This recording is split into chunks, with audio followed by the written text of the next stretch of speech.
Shalom Bapak Ibu Saudara yang dikasihi oleh Tuhan Yesus Kristus, kita bersyukur kepada Tuhan. Kita boleh ada di weekend ini dengan sukacita yang daripada Tuhan.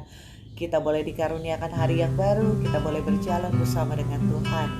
Mari kita mau memuji Tuhan, kita mau aminkan bahwa mujizat Tuhan itu nyata di dalam kehidupan kita. Puji Tuhan. Tak terbatas kuasa-Mu Tuhan, semua dapat Kau lakukan. Apa yang kelihatan mustahil bagiku, itu sangat mungkin bagimu. Di saat ku tak berdaya, kuasa-Mu yang sempurna. Ketika ku percaya, mujizat itu nyata, bukan karena kekuatan, namun Roh-Mu ya Tuhan. Ketika ku berdoa, mujizat itu nyata.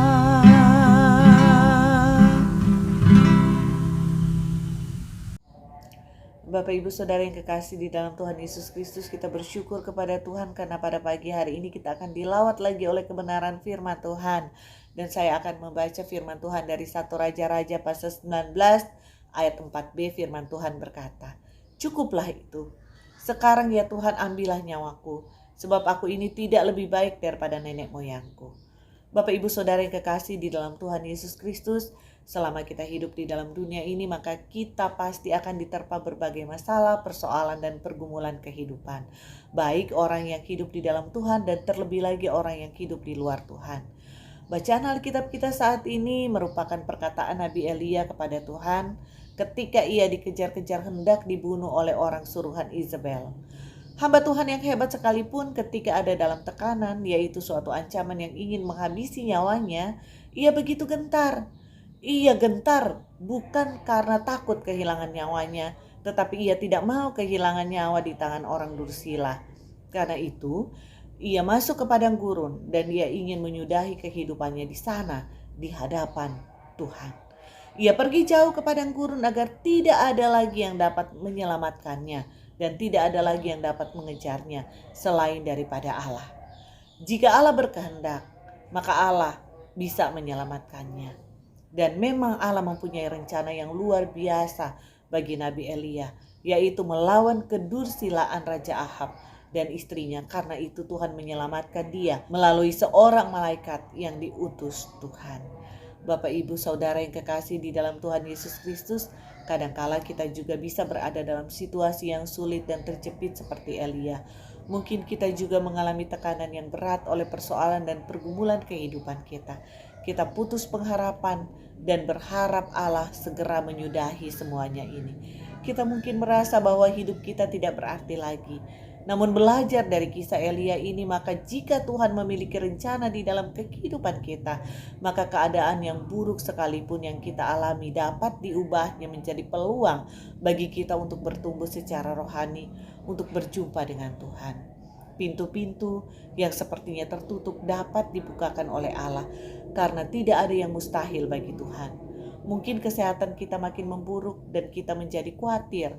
Percayalah bahwa jika Tuhan memang mengizinkan itu terjadi kepada kita, maka tentunya Tuhan menyediakan berkat-Nya ketika kita menjalaninya dengan tetap berserah penuh kepada Tuhan dan menerima semua keadaan hidup kita. Itu adalah pemberian dari tangan Tuhan. Karena itu Bapak Ibu Saudara yang kekasih dalam Tuhan, apapun kondisi keadaan kita saat ini, apapun situasi yang kita hadapi saat ini, apapun keadaan tubuh kita saat ini, apapun keadaan keluarga kita saat ini, mari kita bawa di hadapan Tuhan. Mari kita berserah penuh kepada Tuhan, karena Tuhan pasti punya rencana di dalam kehidupan kita. Mari kita satu di dalam doa. Bapa kami di dalam surga, kami mengucap syukur kepadamu Tuhan untuk firman Tuhan yang kembali menguatkan kami. Apapun keadaan dan kondisi kehidupan kami, Tuhan Engkau tahu. Engkau mengerti Tuhan, dan Tuhan pasti bertindak untuk memberikan kekuatan, kemenangan kepada kami. Tuhan Yesus, kami serahkan hidup kami Tuhan.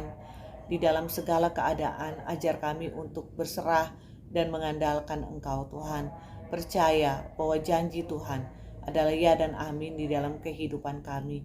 Kami boleh belajar dari Elia Tuhan.